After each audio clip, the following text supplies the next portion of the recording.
안녕하세요. 저는 결혼 3년 차 대한민국의 평범한 30대 가장입니다. 얼마 전 경험했던 아찔한 이야기에 대해서 한번 이야기해 보겠습니다. 저희 아내는 정말 미인입니다. 아내뿐만 아니라 저희 처갓집이 전부 다 미인이에요. 장모님도 연세에 비해 정말 동안이고 미인이시고, 우리 와이프는 제가 처녀 시절부터 몇 달을 졸졸 따라다닐 정도로 저희 동네에서는 나름 유명했던 미인입니다. 얼굴도 예쁘고 몸매는 더 예쁩니다. 결혼한 이후에도 바다로 휴가를 가거나 하면 와이프의 수영복 입은 모습을 보고 20대부터 50대 남자들까지 모두 다 군침을 흘리며 쳐다봅니다. 저는 모두의 시선을 한몸에 받는 아내를 보면서 괜히 뿌듯해지곤 하죠. 그리고 아내와 4살 차이 나는 저희 처제도 정말 장난 아닌 미인입니다. 처제는 본인의 외모를 활용해서 본인을 모델로 한 쇼핑몰을 하고 있는데, 여성복을 파는 쇼핑몰이지만 왠지 모르게 여자보다는 남자 손님이 많다고 합니다. 외모도 예쁘고 능력 있는 처제라서 어딜 가든지 남자가 줄줄 따라다닙니다. 하지만 처제는 이상하게도 최근 몇 년간 남자친구 만나는 걸 본 적이 없어요. 말로는 남자에 관심 없고 일하는 게 더 좋다고는 하지만, 한참 젊고 예쁜데 주변에 멋지고 잘생긴 남자가 한 트럭은 될 텐데 남자에 관심이 없다는 게 저는 이해가 가질 않더라고요. 하지만 어차피 제가 데리고 살 것도 아니고 본인 인생 본인이 알아서 하겠지 하고 그냥 신경 쓰지 않기로 했습니다. 저는 아내와 결혼하기 전에 작은 중소기업에서 대리로 일하고 있었는데, 결혼하고 나니 처제의 쇼핑몰 사업이 워낙 커지는 바람에 지금은 처제 밑에서 일하고 있습니다. 주변 친구들에게 처제가 사장이라고 하면 저보고 한심하다고 자존심도 없냐고 하지만, 처제가 결혼 선물로 외제차를 사줬다고 하면 다들 아무 말도 못합니다. 남자 자존심이 밥 먹여주는 시대도 아니고, 이전에 다니던 중소기업보다 월급도 2배가 넘게 주는데 그걸 마다할 바보가 어디 있습니까? 회사 내에서는 모두 6명이 일을 하고 있는데 저 빼고 모두 여자입니다. 젊은 여성복을 판매하는 일이라 전부 20대 여자들인데, 패션 회사인 만큼 다들 스타일도 좋고 한미무하는 사람들이라 어떨 때는 제가 눈둘 곳이 없을 만큼 사내 분위기는 천국과도 같습니다. 오죽했으면 처제가 저를 자기 회사에 들여보내면서 절대로 한눈 팔고 바람 피면 안 된다고 신신당부를 할 정도였겠습니까? 하지만 아무리 다른 사람들이 예쁘다고 한들 저희 와이프의 미모에 비할 수 있는 사람은 아무도 없었기 때문에 저는 바람 근처도 가지 않고 지금까지 잘 버티고 있었어요. 하지만 올 초에 저희 와이프가 임신을 하게 되면서 상황이 달라졌습니다. 저는 그전까지는 빨리 아이를 가졌으면 좋겠다는 생각만 하고 있었는데, 막상 아내가 아이를 가졌더니만 정말 큰 문제가 생기더라고요. 아내와 부부관계를 전혀 할 수가 없는 겁니다. 인터넷으로 찾아보니 어떻게 잘 조심하면 가능하다고는 하는데, 아내는 뱃속의 아이에게 모성애가 강하게 생겨서 그런 건지 절대로 안 된답니다.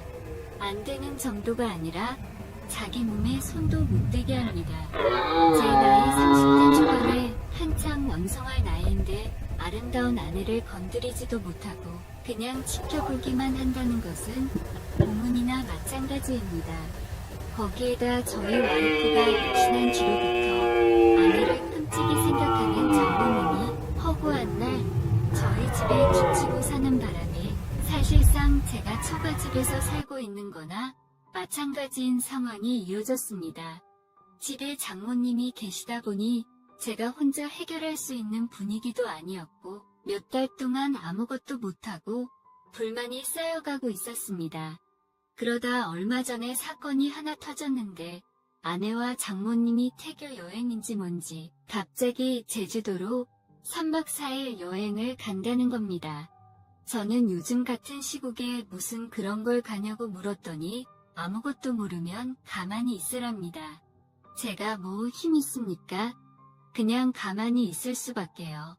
없는 돈에 잘 다녀오시라고 장모님께 50만원 용돈 드리고 김포공항까지 배웅해드렸어요.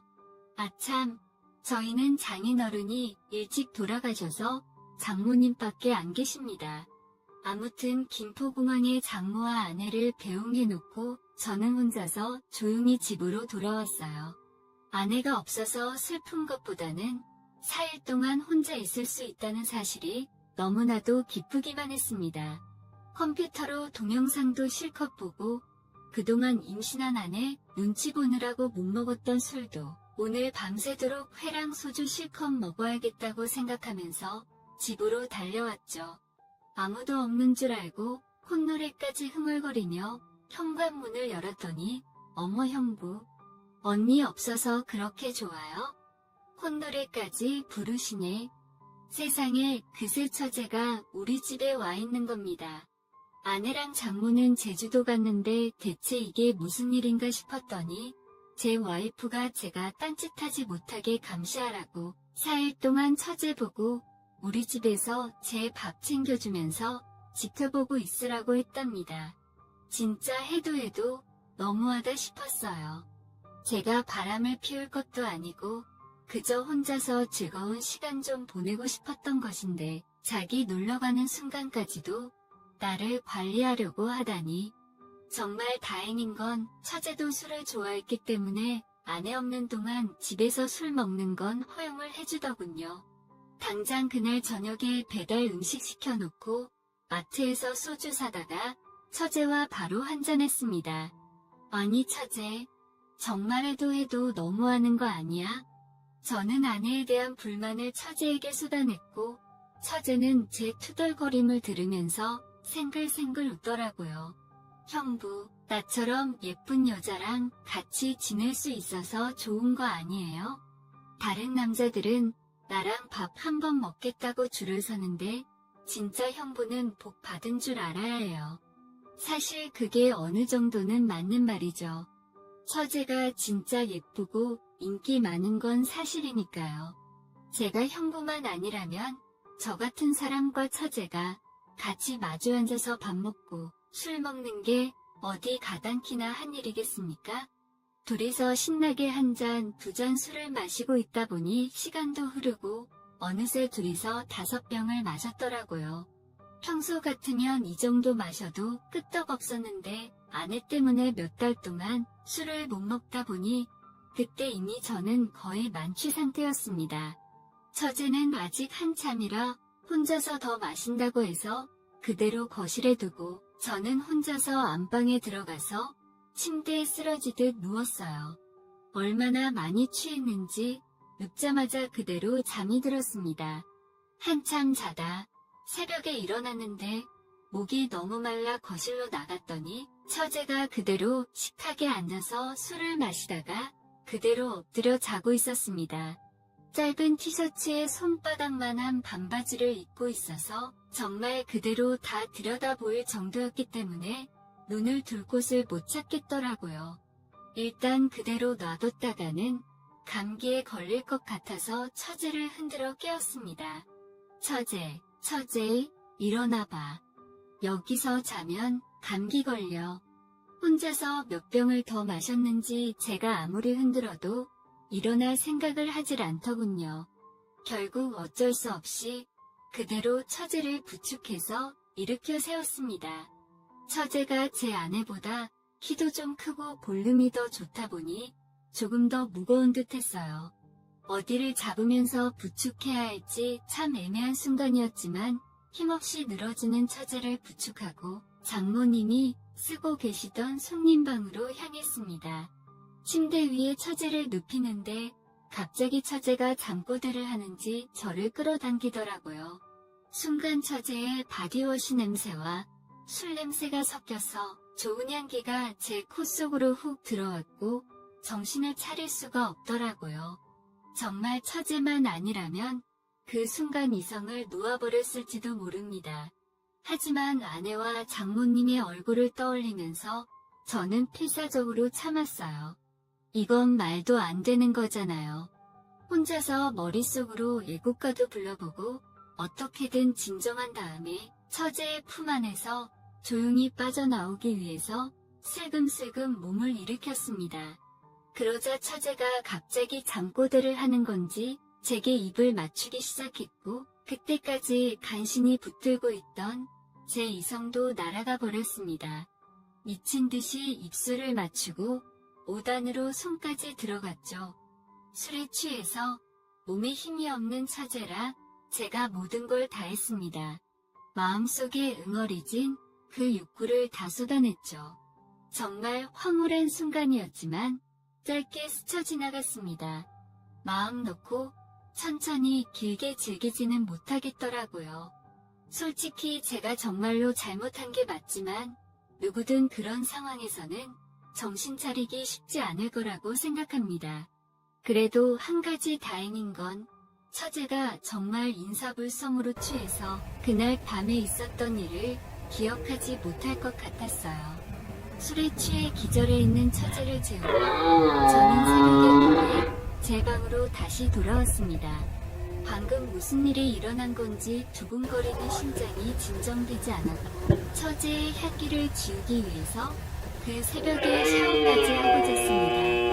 다음날 아침 출근하기 위해서 같이 일어나서 해장도 못하고 차에 탔는데 조수석에 타있던 처제가 제 얼굴을 빤히 쳐다보면서 형부 정말 좋았어 라고 하는 겁니다. 진짜 순간 심장이 떨어져서 심장마비에 걸리는 줄 알았어요. 처제는 처음부터 술에 취한 것도 아니고 다 알고 있었던 겁니다. 그때부터 4일 동안은 정말 일 끝마치고 집에 돌아와서 처제와 만리장성을 쌓았습니다. 한두 번이 아니었습니다. 진짜 그야말로 만리장성을 쌓는 욕망의 파티였습니다. 그러면 안 된다고 생각은 했지만 생각뿐이었고 몸은 제 말을 듣지 않았어요. 오죽했으면 나중에는 젊은 남녀를 한 집에 두고 놀러간 아내와 장모님이 잘못이라는 생각까지 들더라고요. 그리고 마지막 4일째 장모님과 아내가 돌아오는 날이었습니다. 오후 4시쯤 인천공항으로 돌아오는 비행기였기 때문에 저는 안심하고 있었어요. 그때는 처제와 둘이 대놓고 안방에서 자고 있을 때였는데 그날은 일요일이었기 때문에 푹 자고 천천히 일어나서 아내와 장모님 마중을 나갈 생각이었습니다. 한참 자고 있었는데 왠지 그런 기분 있지 않습니까? 누가 나를 지켜보고 있다는 기분이 들어서 살짝 눈을 떠보니 누군가가 침대 앞에 우두커니 서서 저와 처제를 내려다보고 있더라고요. 진짜 저는 순간 저승사자가 저를 잡으러 온 줄로만 알았습니다. 그 저승사자는 바로 장모님이었고 저와 눈이 마주치자마자 뛰어나가서 칼국수 해먹을 때 쓰는 홍두깨를 가져와서 저와 처제를 두들겨 패기 시작했습니다. 정말 천만다행인 건 아내가 자기 친구한테 선물 주고 온다고 중간에 내렸고 장모님만 먼저 집에 들어온 것이었어요. 원래는 오후 비행기였는데 아내가 너무 피곤해해서 일찍 돌아와서 쉬기 위해서 새벽같이 준비해서 서울로 올라왔다고 하더라고요. 저와 처제는 장모님에게 두들겨 맞아서 두들겨 맞은 채로 장모님께 싹싹 빌었고 화가 머리끝까지 났던 장모님은 한참을 저희 둘을 씩씩거리며 노려보다가 그래도 딴 여자랑 바람 안 난 게 다행인 건지 하시면서 그냥 이거는 우리만 아는 비밀로 하자고 넘어갔습니다. 아내가 알았다가는 진짜 제가 죽던 우리 가족 중에 누구 하나는 죽었을 겁니다. 그날 이후 장모님과 처제 그리고 저만 아는 비밀이 생겼고 아내는 절대 모르게 죽을 때까지 무덤까지 가지고 들어가기로 하고 살고 있습니다. 지금도 회사에서 매일 처제와 마주치는데 솔직히 한번 붙은 불이 쉽게 꺼지겠습니까? 장모님도 어느 정도는 아는 것 같은데 같은 회사에서 일하다 보니 떼어놓을 수도 없고 골치 아파서 신경 안 쓰기로 하신 것 같아요. 다행히 아내는 절대로 모르고 있으니 다행이다 싶기도 하고 요즘 만삭이기 때문에 한참 예민해서 집에 들어가면 잘해주고 있습니다. 오히려 처제와 이런 일이 생겨서 그런 건지 몰라도 아내한테도 더 잘하게 되더라고요. 약간 미안한 마음도 들지만 애초에 아내가 만든 상황이라서 어쩌겠습니까? 미안한 만큼 더 잘해주고 처제 말고는 다른 여자에게 눈길도 주지 않을 겁니다. 그리고 무엇보다 저의 기술에 처제가 너무 만족하고 있다는 걸 느끼고 있습니다. 저를 인정해주는 사람에게 저도 더 열심히 하게 되더라고요.